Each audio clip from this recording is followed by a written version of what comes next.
Starting it now.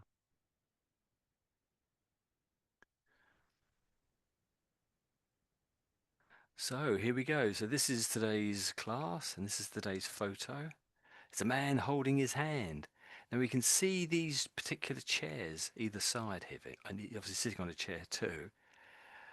Now, is that because is he holding his head because he's tired or desperate?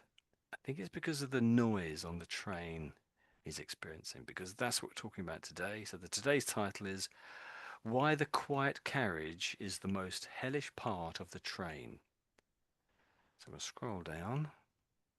So as we were just saying, so the quiet carriage is something that happens on longer distance journey trains, where it's, if you want to be quiet, want to read a book, or perhaps catch up on your sleep, the idea is that there isn't much noise on one particular Mm. carriage on the train. I think it isn't really necessarily enforced on trains, but it's sort of encouraged So this is that another people are place quiet. for Yeah, introverts.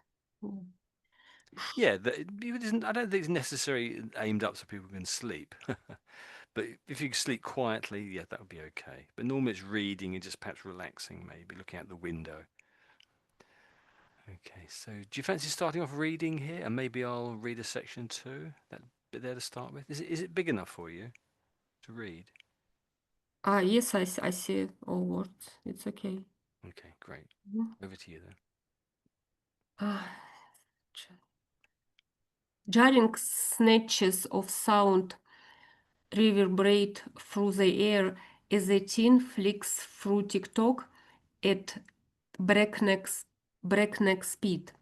A toddler stares intently at the episode of Peppa Pig that's blaring from their tablet for all to hear. Someone is trying to learn French and being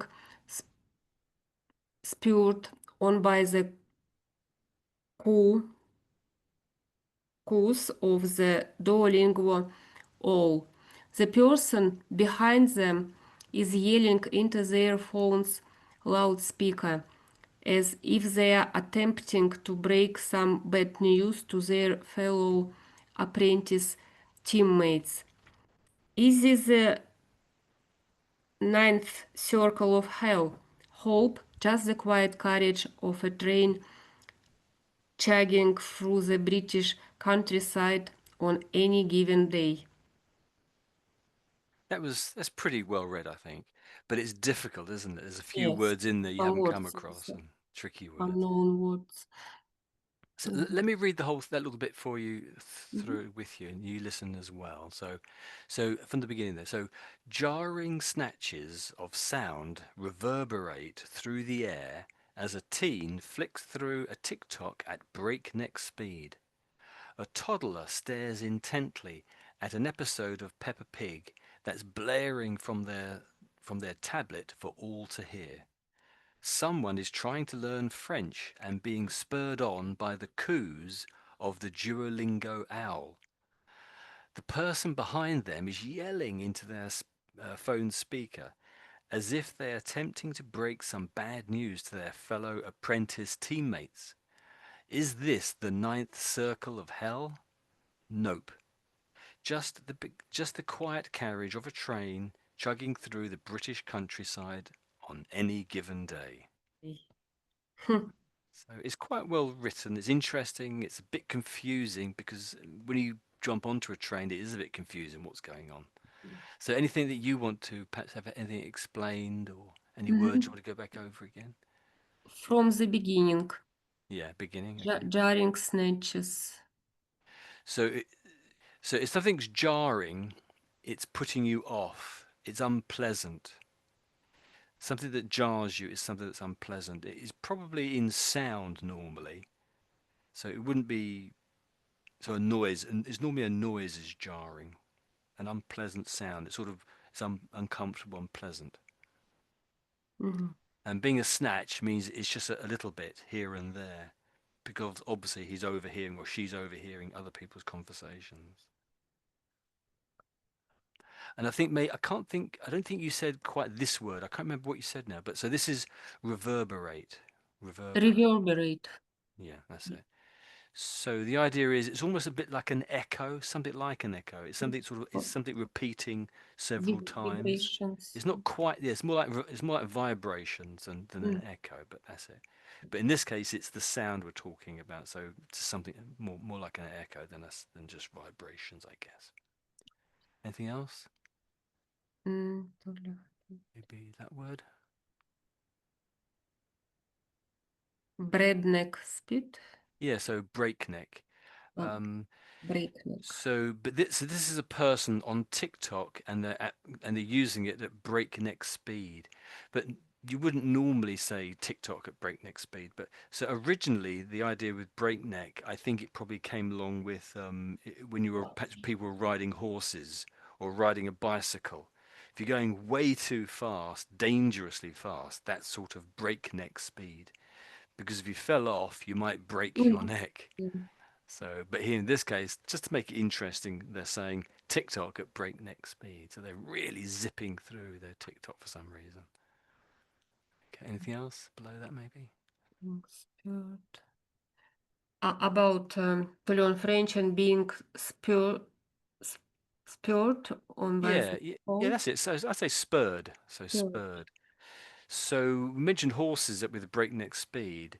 So if you're riding a horse on your heels, you would have spurs on your heels of your shoes, and you could just quickly, just gently jab the horse, and that would make them go on a bit faster, and it would give them the excitement or the enthusiasm to, for the horse to move forward.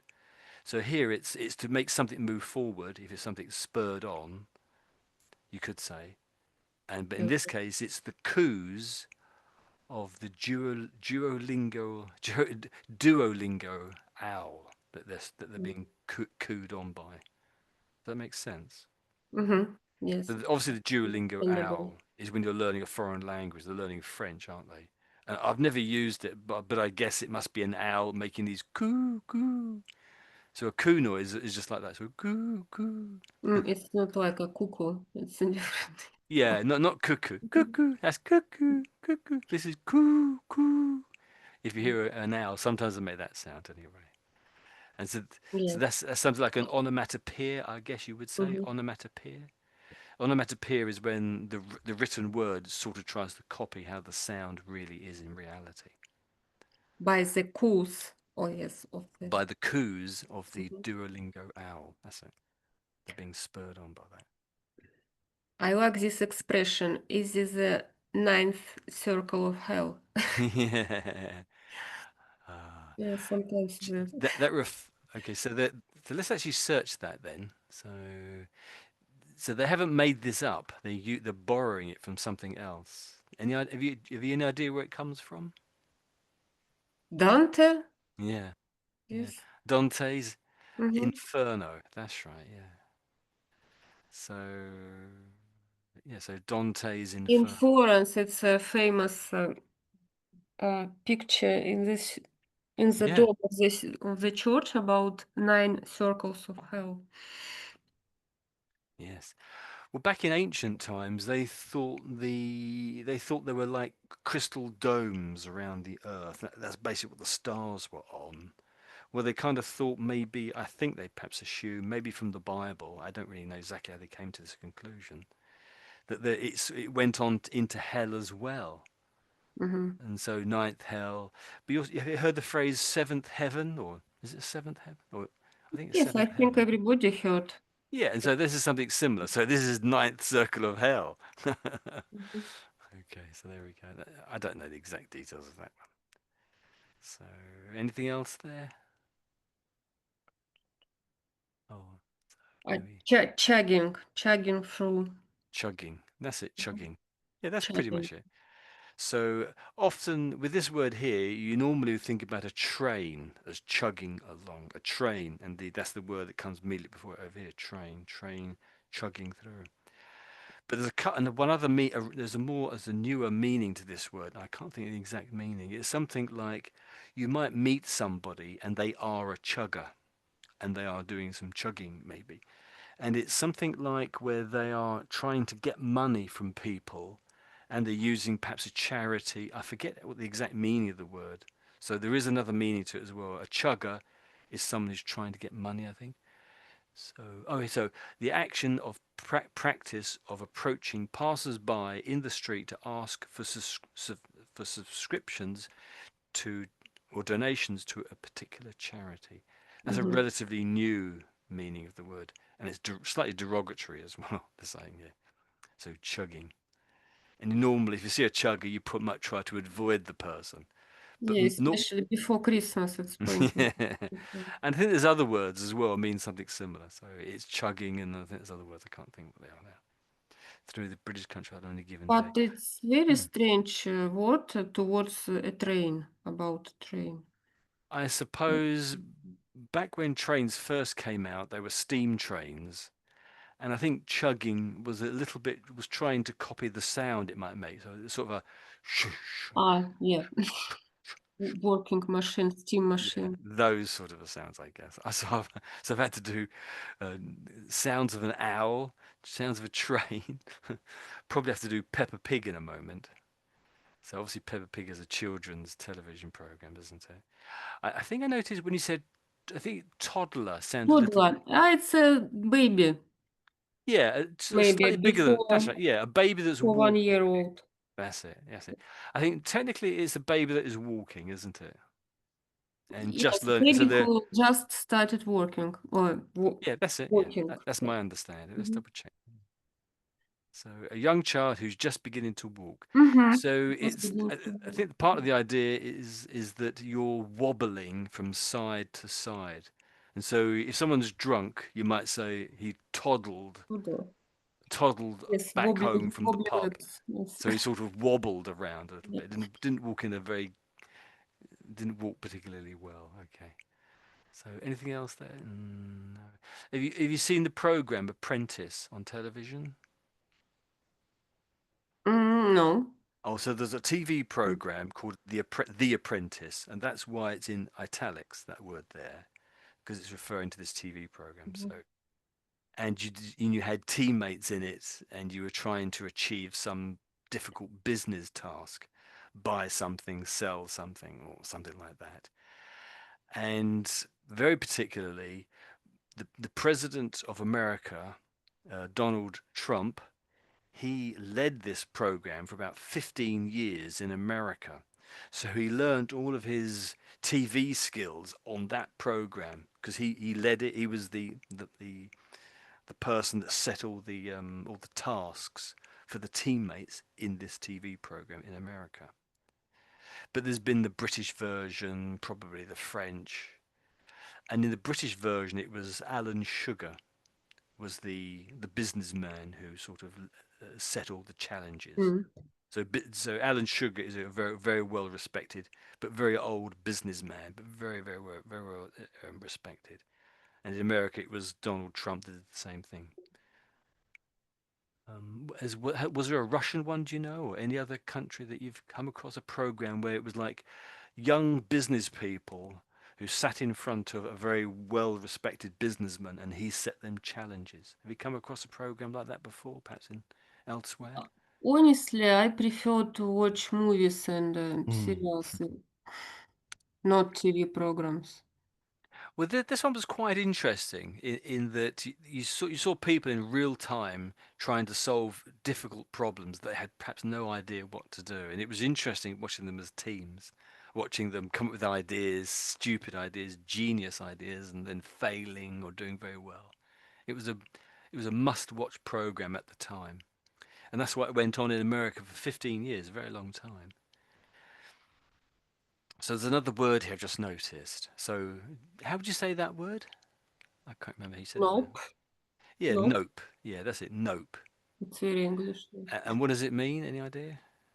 Нет. Ah, sorry. Yeah, Russian. yeah, niet. It basically does that. It means that niet. That's it. No. But it's a kind of a stronger no. It's a Mm. quite a strong no. Absolutely no. That's it. Absolutely. That's it. I can't think of anything else there. So shall we just scroll on to the next one? I've read it. I've read it through, haven't I? So now, do you fancy reading the next one just below then, maybe next paragraph? Yes, yes, I think I can read it. Okay, Okay. I'm Yeah. start. Hmm. Okay, I admit you'd have to be pretty unlucky to encounter all of those nightmarish auditory experiences at once. You are more likely to face just one or two during the same journey, with the see it, say it, sorted announcements acting as a depressing chorus. But as someone who doesn't drive and whose friends and family are now scattered across the country, I spent a decent chunk of time and money traversing the UK's railways, typically motivated by some pointless mixture of optimism and naivety. I opt for the quiet carriage, and over the past couple of months, I've been rewarded for that optimism and naivety with every single one of the above scenarios. Mm. Yes, a good reading. Really clear. Anything you want to ask there? Anything not quite clear? A couple of words you slowed down on. You perhaps you weren't too sure about, but anything?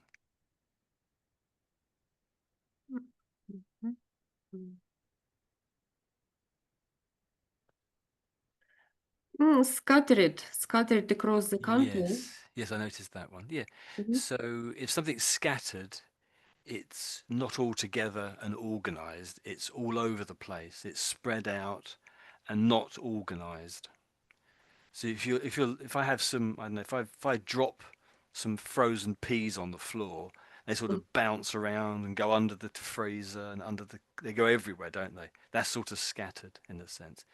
But if you scatter something officially, not officially, but normally you're throwing it out of your hand and sort of throwing it away a little bit on the ground, perhaps. If you're sowing seed, perhaps you're sowing wheat or something in your hand. You might have a bunch of seed in your hand. You fling it out of your hand. You throw it. You scatter it. So that's it there, scattered. So scattered. So Scattered. yeah. So it's a little bit like I noticed when there's an e r e d sound. So e-r-e-d as an ending. I think it tricks you a little bit. So obviously this is one of them, isn't it?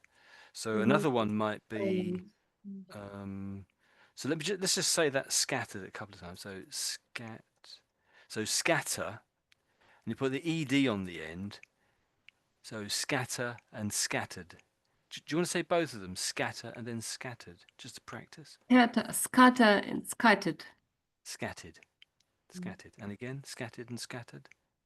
Scatter, scattered. Yeah, yeah, pretty much. Yeah. So and murder's similar. So murder.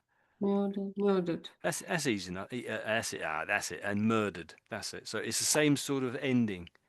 The ERED. So think if you're not too sure, there was another word there where it was ERED, and I can't think what it was now. I'm sure we'll know. Hopefully, if it was, I'll notice at some point. Anything else that you noticed?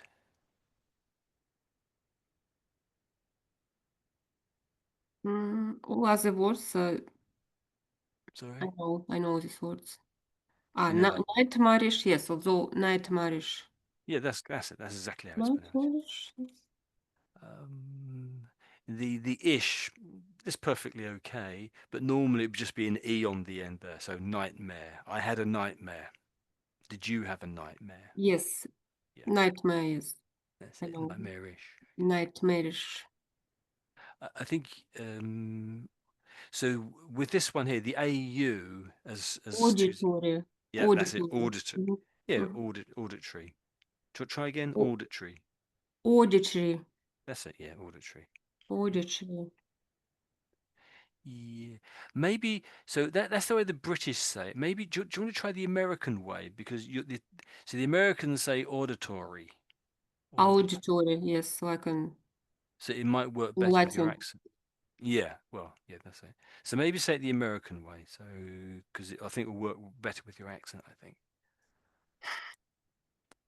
Anything else?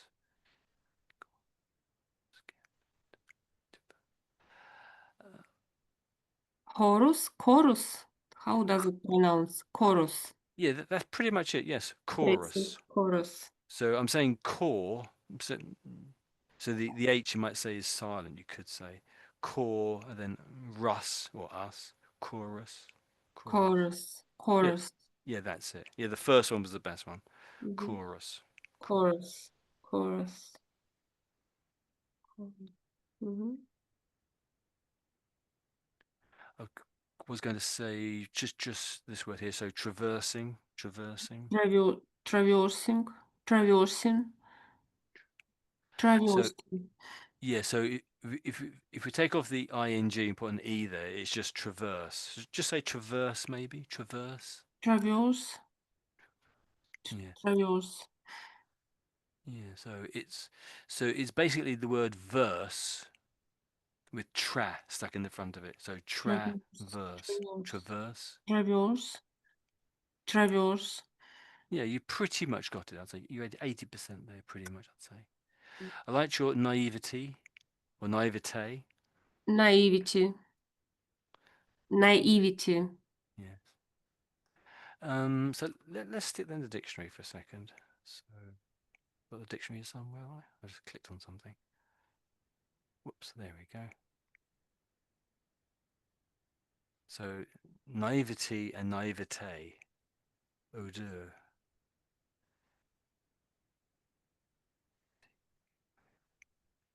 Let's listen to how they say it, just to get a bit of practice. So there's a couple of ways of spelling it, isn't there, you see here? So basically a French word we've borrowed and we changed Naivety. the spelling. Let's listen to it then.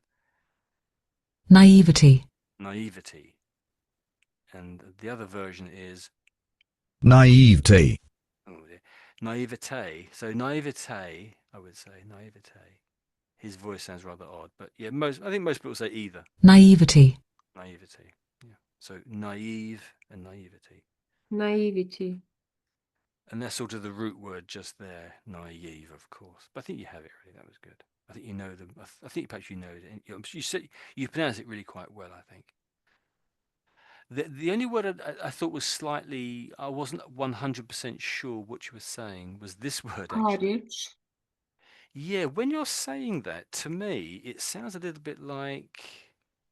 Um, so that's the word I'm talking about, but it sounds a little bit like that word. If you have courage, it means you're Courage. controlling your fear. You're controlling Mhm. your fear and doing it anyway. It sounds a bit like this But word. courage. So if I say both of them, so the top one is carriage, carriage. Hold on. So carriage and courage. Do you want to try them? Mhm. Courage and courage. Yeah. That's a lot. I can hear the difference now. That's it. Yeah. So I'll say them again: carriage and courage. So it's this vowel sound in here, isn't it? Really, just before the R. Although they're completely different spelling, they make almost the same sound, don't they? And it's just this vowel sound after the C that makes all the difference. So just once again, I'll say it once again, then it's your go. But yeah, I think you've got it pretty much. So carriage, carriage, and courage, courage. Your go. Ready? Courage. Hmm. Courage. Yeah, you've got it pretty much. Yeah, that's it.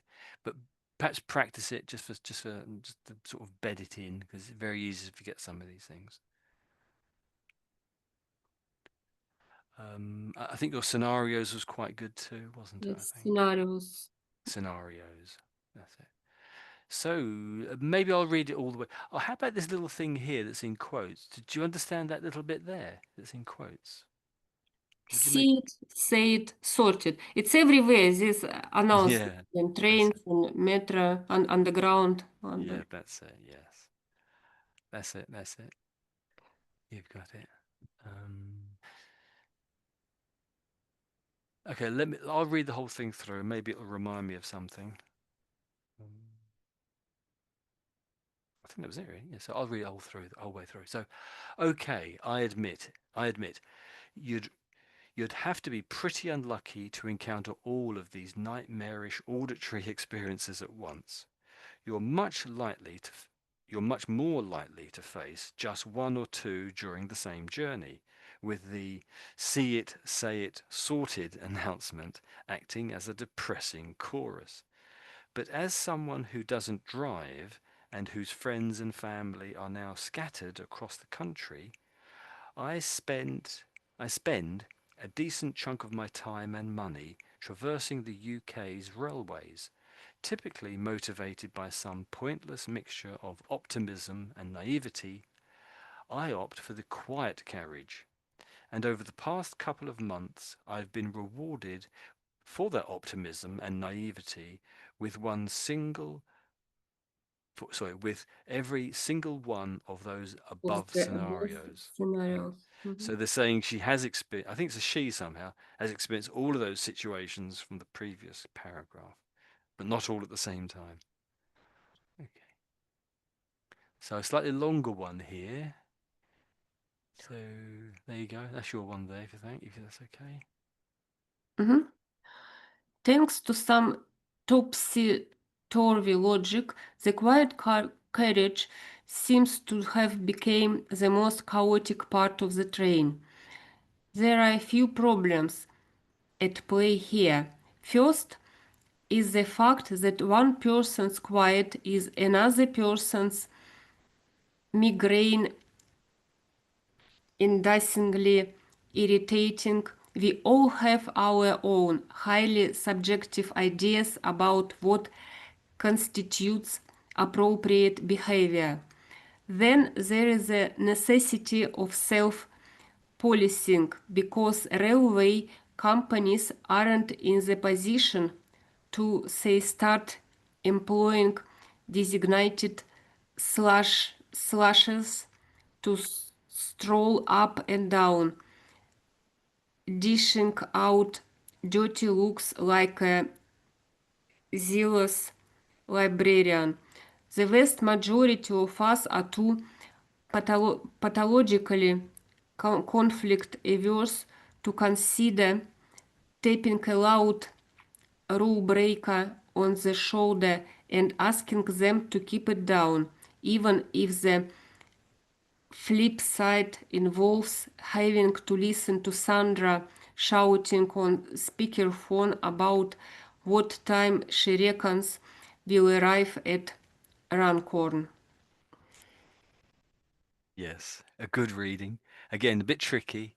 It's quite well written. They're using lots of interesting words, I think, here. Mm-hmm. Okay, so anything you noticed? Anything you want to go? Topsy-turvy logic.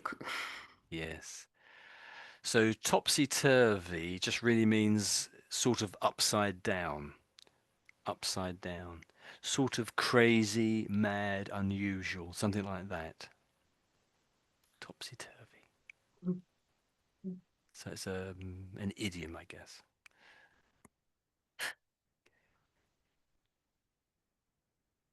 Anything Uh, else? person migraine Yeah. inducingly irritating. Let me read that line then. So the fact is, sorry, first is the fact that one person's quiet is another person's migraine inducingly irritating, irritating, I guess, isn't it? Yeah. So do you want to practice that again? So migraine inducingly irritating. Migraine, Migraine inducingly irritating. that's all, yeah. So if you induce something, it means you're producing it somehow, but indirectly. You're not doing it directly, you're doing it indirectly somehow. I guess you're causing a migraine by making lots of noise and this Yes, other person. headache. Yeah. Okay. Mhm. Anything else? Headache.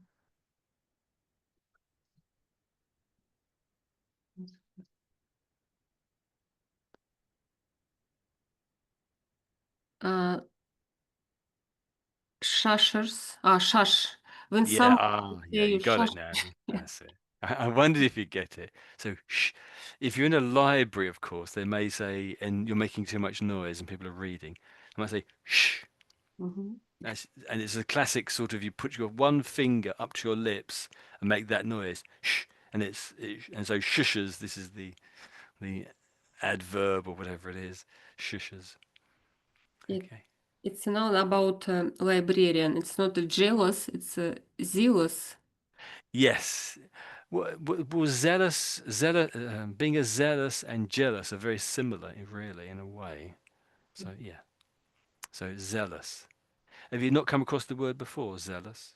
No. So it isn't too far different from jealous in a sense, but often it might be more to do with, say, um, you might be if you're let's put it in the dictionary. That's the easiest thing to do. So to be zealous, it's not necessarily about love, but it might be about, say, religion or some important matter. So here we go. So someone who is zealous spends a lot of time and energy in supporting something that they believe in very strongly, especially Mm. political or religious ideal. So if Librarian. you're jealous, it's about someone you love, you might say. It's the same sort of thing, but it's about a person if when you're jealous, generally speaking. Not always, of course. It's like dedicated to their work, some people. Yes, that's it. But often, very often, it's religious. You can be a religious zealot. Mm. You can be a religious zealot. Obviously, comes from being zealous, or they relate together, I should say. And here it says here, he It's was a recent interesting. Catholic convert and was very Mm. zealous. Very nice. Yeah, Interesting. yeah. It's a little bit literary, I would say. It doesn't get used in everyday language, but a little bit. But a fantastic word, yes. Zealous.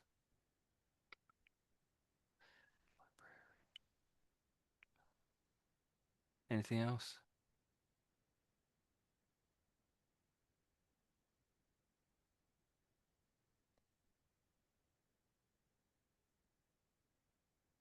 Flipside.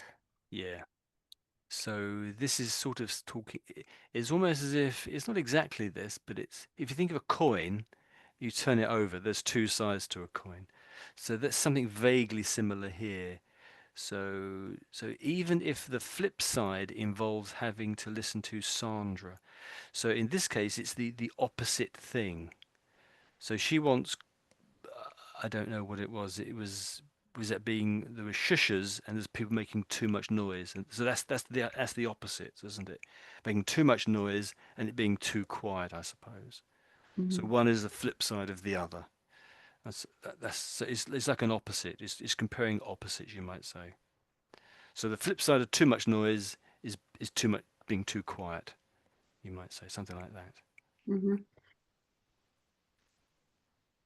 Heard of Runcorn? Town or city. Yes, To it's a big city, sort of newish city. conquer. Mm. Okay.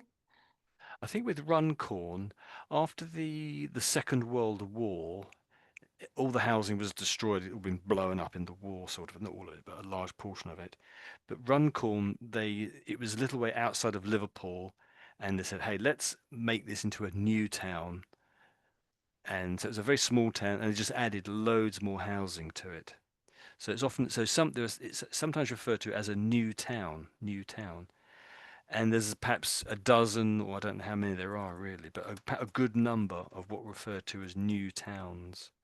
And they've had a sort of similar approach where in modern times people said, we need more people to be living in this area, or that the housing is too low quality, so we'll just build a new town and put obviously with new houses in it.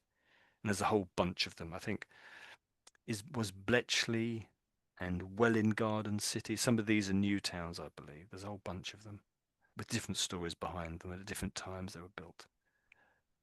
Okay, let me read it. There was a couple of things I noticed there is worth talking about.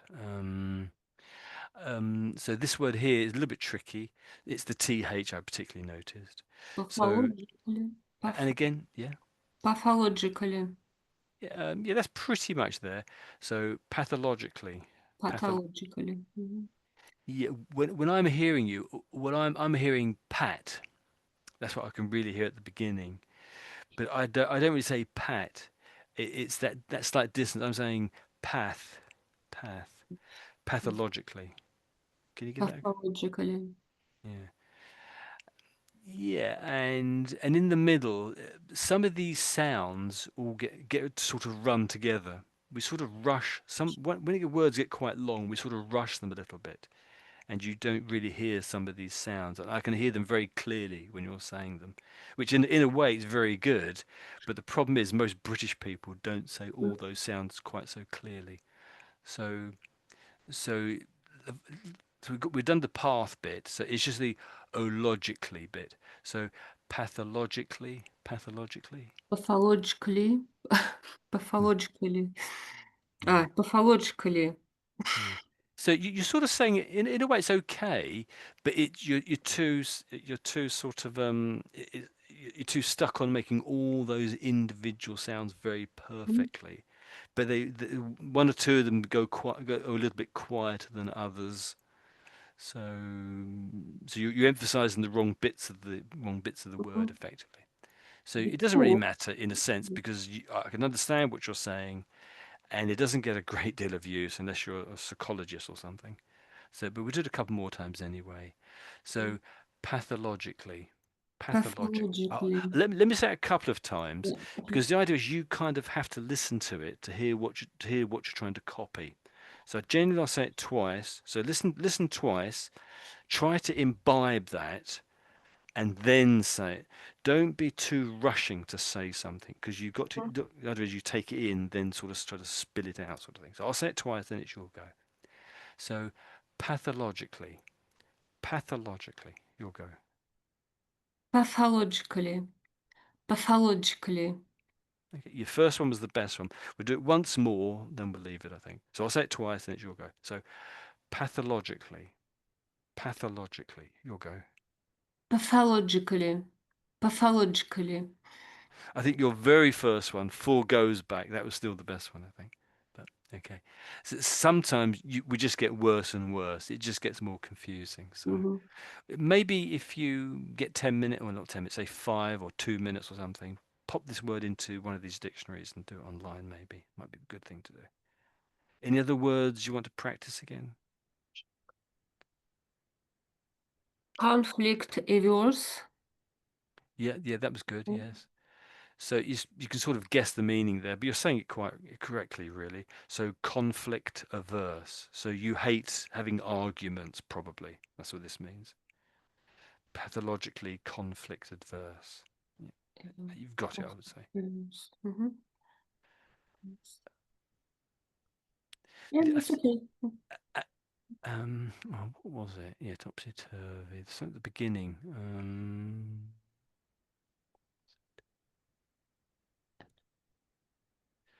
I think it was, yes, I think it was this word. Just a minor detail, really.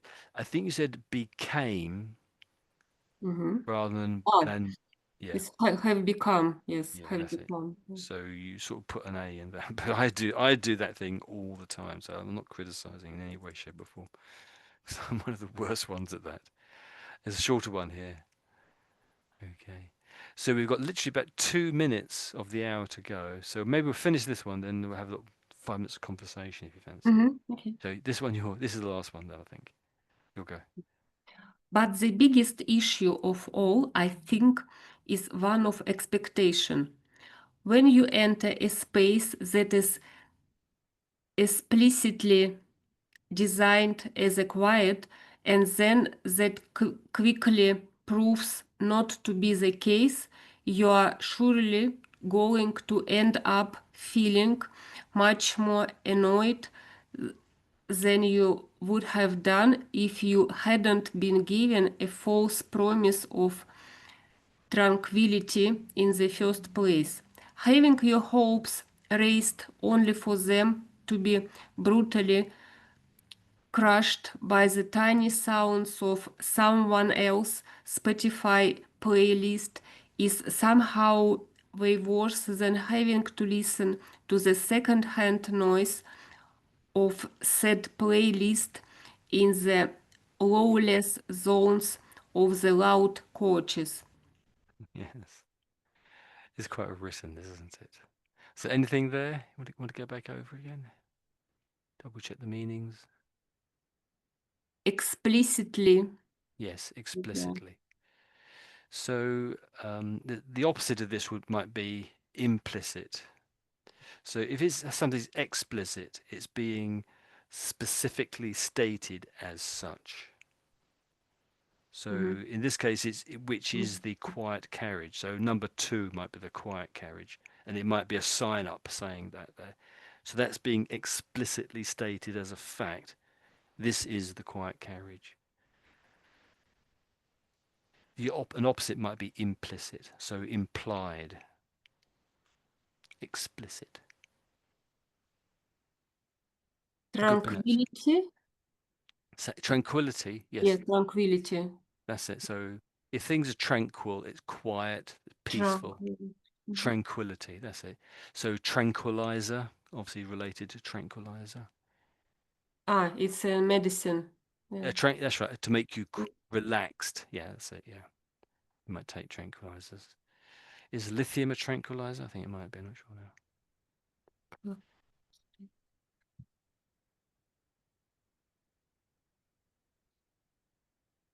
Teeny sounds. That's Teeny. it. Yeah, tinny. I think you read that out as tiny. I think you read it. Yeah. Yes. So tinny. Teeny sounds. So a small little radio you can hold in your hand would probably sound a bit tinny. So not very good quality. It's a way of saying poor quality, really. Poor quality. It's very funny, coach. Mm. Yes, it's well written, isn't it? Right. Well You'll need to unlock your iPhone first. written. So second-hand noise. There's lots of good ideas here, isn't there? It's very well written. I remember in my life experience, sometimes I bought it. It was in Russian. I bought a ticket for women's carriage, Oh, women's carriage. women's carriage. I was hoping I will I would spend a nice quiet night without snoring men or some smells of socks or something like that. But I was absolutely upset because all women, all night they were very talkative. They talked and talked and talked. Oh, that's They the other didn't problem. knew each other, but they talked and talked and talked without endless. Yes. Sounds fantastic. So to my way back, I bought a normal ticket. It was coupe. It's a four seats for people. Okay. Coupe. Uh, there was only one woman. It was me. Three of them were men. They fell asleep immediately. Hmm. So I've enjoyed the night. That was a better Yeah. journey. So are you saying coupe? I think we might say coupe. Coupe. It's Coupe. French word. Yes, I assume that's the word. Yes, let's pop it into here. Coupe. Put that in there. I know it's some word in English. It's explaining this. Yeah, so historical, a four-wheeled enclosed carriage for 2 passengers and a driver. So very small car, often a sports car. So coupe. Mm-hmm. coupe, Oh, coupe. Coupe. Coupe. But in the train, coupe, it's Say again, sorry. compartment in coupe. Yeah. Say that again. Sorry. What's the compartment? Sorry. Compartment. I think it's a special, like a small cabin in carriage for 4 people or sometimes for 2 people. Hmm. It's like We a wouldn't seats, say sofa and table. yes. I don't know. I think we probably do have a word, but we nowadays in the UK, trains are large carriages, and you can sit anywhere, and you can see perhaps 30 or 40 seats ahead of you, and another 30 or 10 seats behind you. Uh, But we did, so back in the 1960s and 70s, we did have little compartments. We had compartments. And so there would be like a corridor, then just along the one side of the train, and you'd walk along, you slide some sliding doors and go into a small compartment, probably enough for 8 people to sit in, and that might be first class. And whereas you go to another carriage, that might be second class, that might be just not quite so comfortable. So a Mm-hmm. compartment, we say Compartment. compartment. Yes, It's compartment. similar idea to coupe, but, Mm. but larger, I suppose. So it's interesting. So I've tapped in exactly the same word. Let's listen how they say it here. coupe, That's interesting. So this is coupe here, coupe, and we go to the other dictionary. It's the same word. coupe, Coupe. So it's interesting. You would definitely hear French. differences in. There isn't an accent over the e. That's the only thing. There's no accent there. Whereas in here we've sort of got the French accent over the e. So that's Mm-hmm. coupe. I prefer French pronunciation. Coupe. Yeah, absolutely. But the interesting thing, if I take the e off, what would be the word then? Do you think? If I've taken the e off, what would it then be? That word? Do you think? How would you pronounce it then? Uh, don't know. It's strange. It could be another foreign word. It isn't really an English word, I don't think, but we use it a lot in English. So if I just click on it here, it may be, it's giving some drop down. So could you see all these other options down here? So any Coupe. idea how you might say it now? Do you? Mm. So if I say But, this, yeah, maybe it's like this is all sort of French. So the de is up, French for yes. of, isn't it? So this bottom one, so that's coup de grace, coup de grace, I should say, Coupe coup de de grace. grace. Mhm. And this is coup d'état. Let's actually play that one, coup d'état or coup d'état. Let's listen to them. coup d'état, Coup d'état. So where there is a coup d'état, a group of people seize power in a country. So overthrow, take over, attempt, coup. So here it is here. So this is COUP, and it's just coup. It's like a putsch revolution. A putsch, that's it, yes.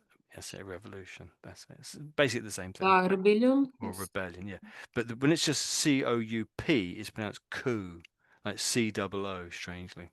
But we're saying it the French way, basically. Coup d'état.